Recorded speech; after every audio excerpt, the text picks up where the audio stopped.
Assalamualaikum warahmatullahi wabarakatuh. Good morning, everyone. Thank you. Join with me today. I'm Nanang, and in this session, I would like to talking about the system administrator.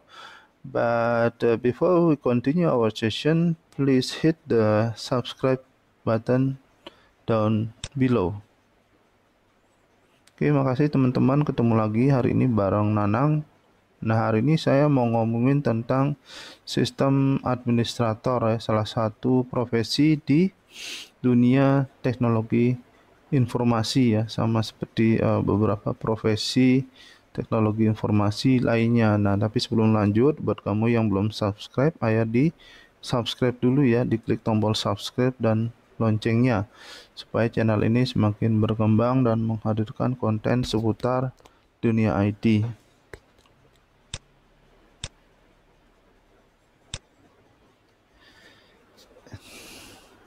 Okay, system administrator basically is a professional who had accountable for network setup, annual server maintenance, and much more.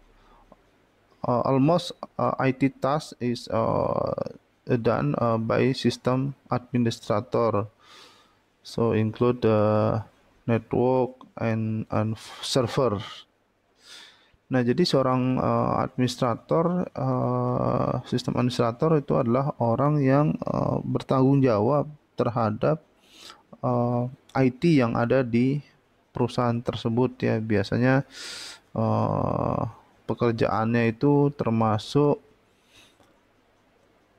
server dan juga network ya. Jadi dia harus punya kemampuan di dua bidang tadi ya, server dan network, dan dia mengelola IT yang ada di perusahaan tersebut secara day to day ya.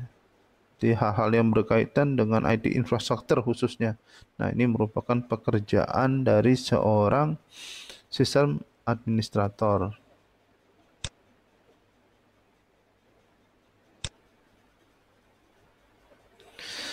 What is the job description of the system administrator?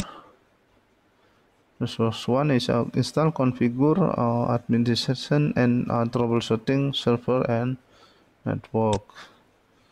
Next is account and security administration. Then backup and restore system, and also documentation of a system. Jadi secara garis besar seorang sistem administrator itu melakukan beberapa hal di bawah ini ya. Jadi uh, termasuk instalasi, kemudian konfigurasi, administrasi, dan juga troubleshooting daripada server dan network. Ya, dan dia juga harus bisa multi environment. Jadi kalau server itu ada sistem operasi Linux, kemudian sistem operasi Windows ya. Nah, itu dia harus bisa juga, termasuk sistem operasi Unix, dan juga network ya, bisa menguasai switch, kemudian router, firewall ya, dan perangkat-perangkat network lainnya ya. Kemudian dia melakukan administrasi account sama security yang ada di jaringan tersebut ya. Jadi misalkan nambah create user ya, kemudian grup dan sebagainya, hal-hal yang berkaitan dengan penggunaan akun dan security di jaringan. Kemudian dia melakukan backup dan restore dari sistem kalau diperlukan ya. Backup itu biasanya ada backup bulanan, harian ya, mingguan dan sebagainya seperti itu. Kemudian juga dia mendokumentasikan dari sistem tersebut.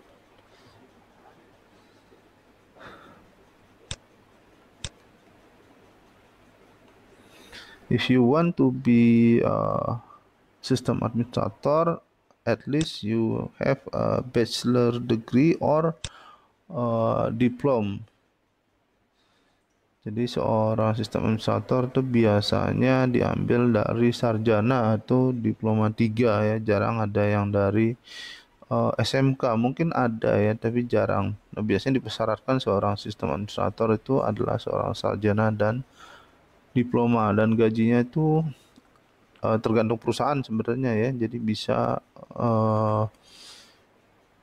di atas 5 juta ya sampai 15 juta atau 20 juta aja, tergantung perusahaannya.